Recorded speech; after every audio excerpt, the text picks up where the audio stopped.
Hello, my name's the Doctor. You're watching Headley.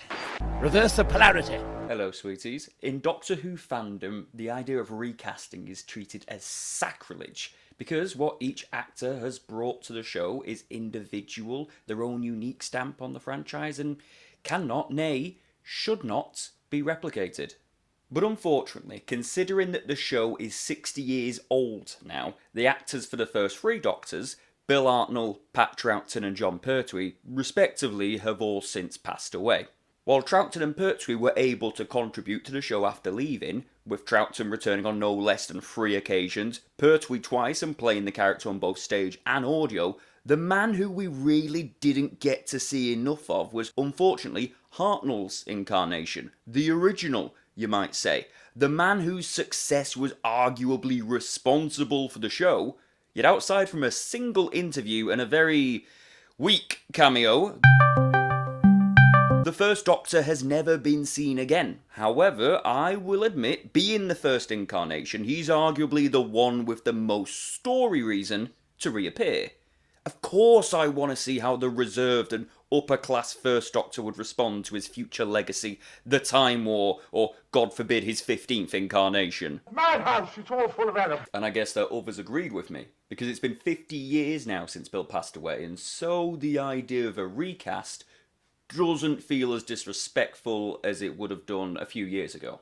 And so, over the course of the show's 60 years, we've seen an unusually high amount of recasts, and so I've decided to organise them into a nice viewer-friendly and digestible list and comparison of what each actor has brought to the role and comparing them to the original. To go chronologically, we first have the 20th anniversary special, the 5 Doctor... 20th? 25th? Shit. 20th anniversary special, the 5 Doctors, where they bring together not 1, not 2, but 5 different versions of the Doctor. Kind of. But we also see Susan, Jamie, Zoe, the Brigadier, Sarah Jane, Romana, the Master, the Daleks, the Yeti, Rassilon, Bessie. It's a big-ass reunion, and unfortunately, with the exception of Tom Baker, who declined to appear because he'd not long since left the role, the one actor who they weren't able to get was Bill Hartnell, because he was dead. So the role was recast and handed over to Richard Hurndall. This may seem like a brave and ambitious move, but you have to keep in mind that at this point in the show's history, home media didn't exist. There was no way for a casual fan to re-watch a lot of the black and white serials, and even if there was, at this point, a lot of them are still missing. So audiences wouldn't have been nearly as familiar with the First Doctor as we are today. They'd have seen him for the last time 17 years ago, and then only briefly in the Three Doctors. Bearing all of that in mind, Hurndall honestly kinda hits it out the park. Everything from the voice to the way he holds himself. It's not a perfect representation, but it's a damn bloody good one. They could have been lazy with this and made him just some old geezer in contrast to his younger incarnations, but they didn't. Clearly, they went and dug up some old Hartnell footage for Hurndall to study, and he delivers on it bloody well. Heather Hartnell, Bill's widow, was given final say over the recast, and this was a good call, and it clearly paid off as even the official BBC release of the story incorrected him as William Hartnell. About the only thing that wasn't up to par was his likeness, but keeping in mind with the fact that this was the First Doctor's first proper dive into colour, and thus the character was going to look different to how we've seen him before anyway, I think that's forgivable. Weird thing is, Richard Hurndall himself actually quite looks like William Hartnell, so I'm not entirely sure why this didn't translate as well into his version of the First Doctor. Unfortunately, this would be the only time Hurndall portrayed the First Doctor, as he passed away a mere 5 months after the filming of this serial, with some sources saying he didn't even get a chance to be paid for his work, which is a massive shame. He took to the role well, and I'd have loved him to have contributed more. Maybe making an appearance in Dimensions in Time, let him meet the Brigadier, or even taking over in the Ultimate Adventure stage play, which had become a safe paycheck for some of the previous Doctor actors. I'm adding this part late into editing because I have actually been able to find a second occasion where Hurndall played the Doctor that I don't see talked about. This was during a Blue Peter episode promoting the production of the 5 Doctors, where he and Peter Davison appeared in character, driving the Doctor Who minibus. I must have missed that episode. And I think it predates the Five Doctors as Hartnell's first on-screen appearance in the role. It's super cute to get to see a little more of this incarnation, and even though it's only brief, the chemistry between him and Davidson is absolutely there. Now then, which of you will destroy the aliens in the 20th anniversary programme? I will. I will. We will. We gotta then take the jump over to Doctor Who's Wilderness years, where a little-known audio play company, you may have heard of them, Big Finish, got the license to produce Doctor Who audio content. In these, each of the surviving actors would reprise their roles from the television shows for further adventures. That's the advantage that you get on an entirely audio-based format. Doesn't matter how old they look, they still sound the same. While all the other old Doctors were given new adventures to navigate the difficult issue of those who had already passed on, we were handed the Companion Chronicles. These plays are companions recounting as of yet unheard of adventures between them and their Doctors. These had Susan, Ian, Stephen, Sarah, Zoe, Jamie, Victoria, the Brigadier, hell, even Django and Lightfoot. Everyone had a companion chronicle where they'd recount adventures between them and their respective Doctors. It was a clever way of doing stories with the old Doctors without actually doing stories with the old Doctors.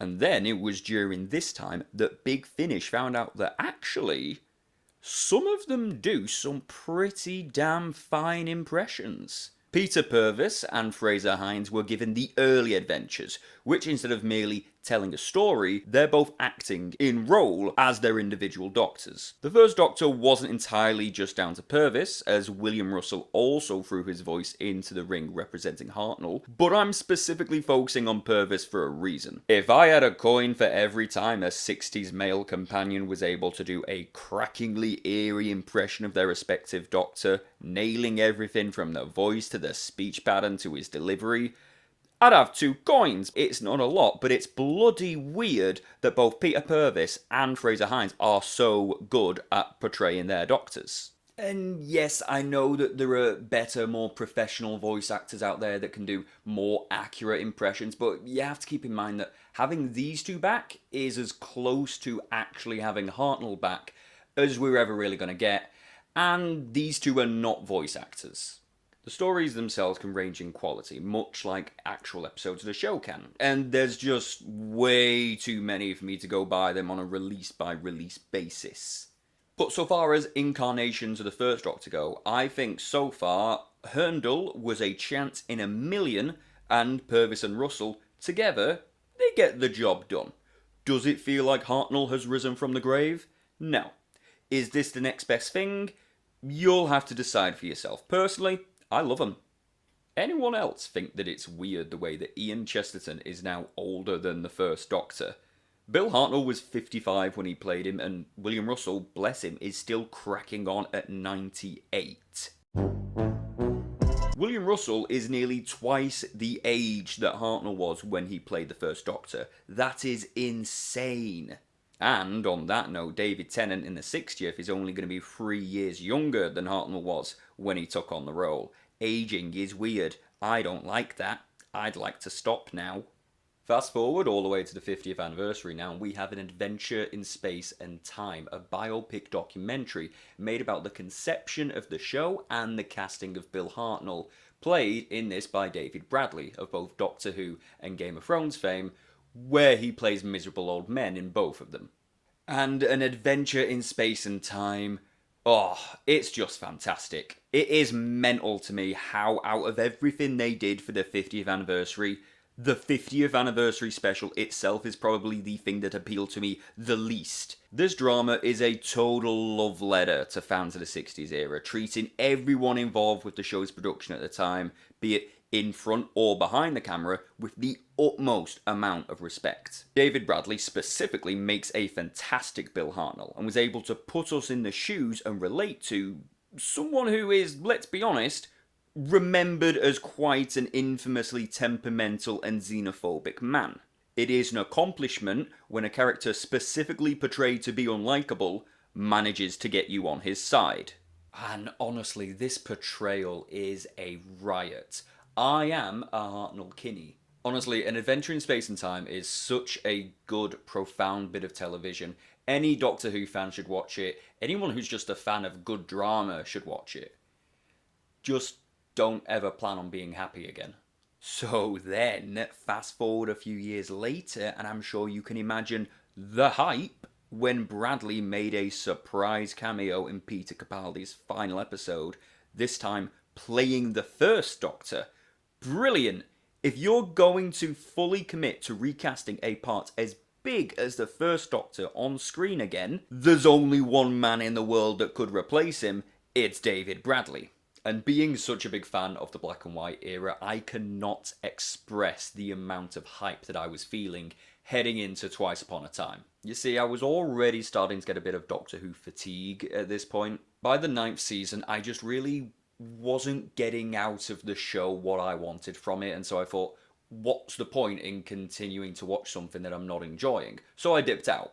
I stopped watching the new stuff and thought, I'll just stick to the stuff that I like. But then I heard some surprising good news about Series 10, so I gave it a shot, and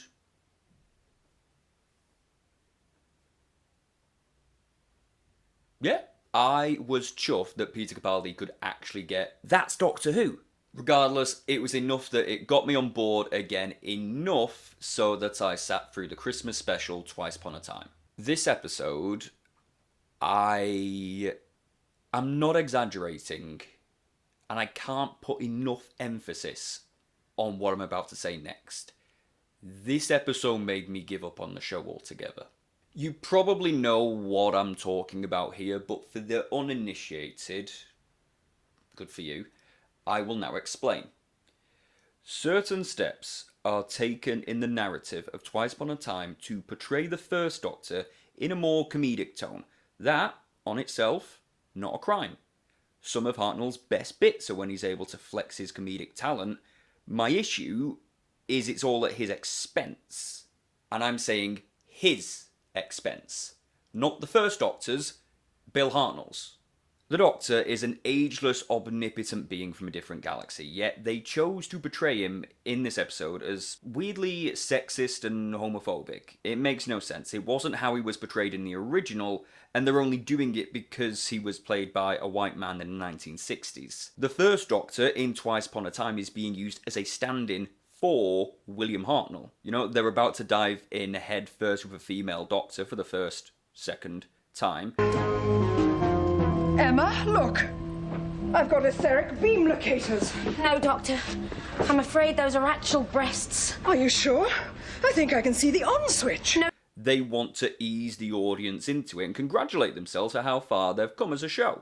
And I think the reason why this bothers me so much is they had a chance to introduce the First Doctor to a whole new generation. Casual fans of the show just aren't gonna go back and watch 50-year-old black and white episodes, and nor should we expect them to. So to them, this is the first and only exposure to the First Doctor that they're gonna get. And what did the BBC choose to do with that? Cannibalise the memory of the show so that they could pat themselves on the back about how much better they are now. It not only spits on the legacy of the man whose whole success is the reason why the show is even a thing today, is also actively talking down to the fans of that era as well. I wonder how many people were skeptical of giving the classic series a try, watched this episode, and just decided to completely write it off. And it was such an unnecessary attack. I've said it before and I will say it again. Doctor Who was created in the 1960s by a gay Indian man and the first female producer in the BBC. It has always been a political show with a left-wing agenda. That's fine. You don't have to apologise for the show's existence like you're embarrassed about it. Hell, if you want to whinge about any era of the show being bigoted, I'm sorry, you'd be far better off singling out the Unit era. The Brigadier is a far better contender for this sort of character assassination. Yes, the First Doctor did say the jolly good smack bottom line, but he said that to his granddaughter, not a random woman he just met. Yes, he asked Polly to clean up once, as he treats all of his companions in a condescending way. That was part of his character development. Hell, if they were just going to have David Bradley in this to parody Bill Hartnell, why not just have him parody Bill Hartnell? Don't have him play the First Doctor, have him play a retired actor with bigoted tendencies who the 12th Doctor abducts because he mistakes him for one of his previous incarnations. An anti-multi-Doctor special, if you will, where the plot twist is that it's the actor, not the character. It's actually a really good idea. Big Finish, hit me up. I realise that was a rant, I'm sorry, I do it because I care. Bradley has gone on to have his own devoted 5-season audio series, The First Doctor Adventures with Big Finish, which actually sees the other Adventure in Space and Time actors reprising their respective roles. As the characters this time, not the actors, and I dare say some are even better than Bradley at replicating their respective characters.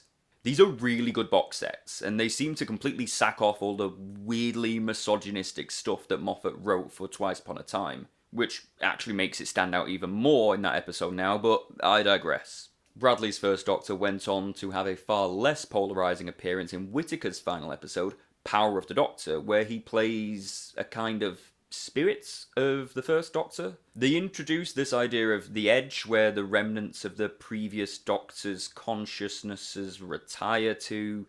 It's Time Lord Matrix stuff, it's complicated, it's cringe, it doesn't matter. Man, this guy really does just show up every 5 years, make us lose our shit, and then leave. To talk about our next and final actor to portray the First Doctor, we actually have to rewind this time back to the 50th anniversary. See, Big Finish tested the waters with voice actor Tim Treloar voicing the Third Doctor for a minor role in their 50th special, The Light at the End, which went over well, resulting in him getting his own dedicated box set, and being the voice of the intro for my YouTube channel, clearly the high point in his career.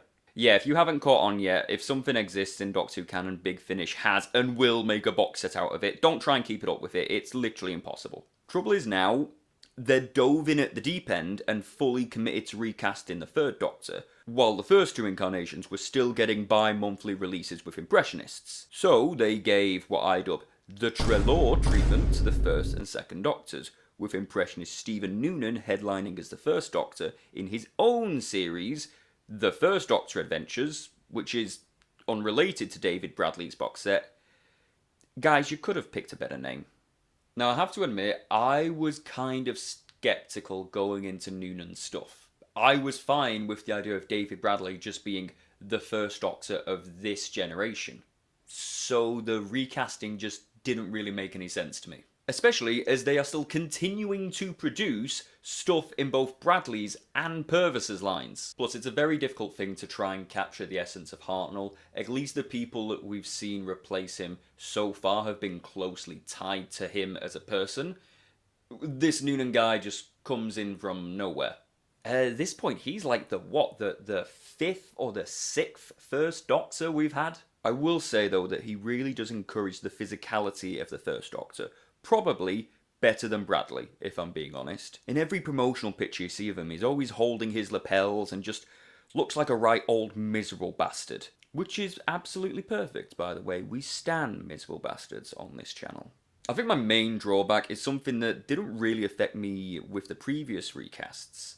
I couldn't help but feel that he didn't really sound like the First Doctor. Hartnell had a very distinctive voice, and Noonan perfectly captures the speech pattern, but just not the sound itself. I don't think this is lack of talent by any means, just different vocal ranges. I find with a lot of Big Finish's Impressionist stuff, it can be very hit or miss depending on the listener. I love Tim Treloar as the Third Doctor, and John Culshaw as the Brigadier. I have friends who think that they don't sound anything like them. So I guess it varies, and in that respect, I'll say Noonan does a very good job at portraying the First Doctor, but he's maybe not for me. I guess what I'm saying right now is we currently have 4 First Doctors producing content simultaneously. David Bradley on screen and in The First Doctor Adventures, Peter Purvis and William Russell in The Early Adventures, and Stephen Noonan in The First Doctor Adventures. You could remake the 3 Doctors entirely with just the First Doctor and it'd still work. And it'd probably be called The First Doctor Adventures.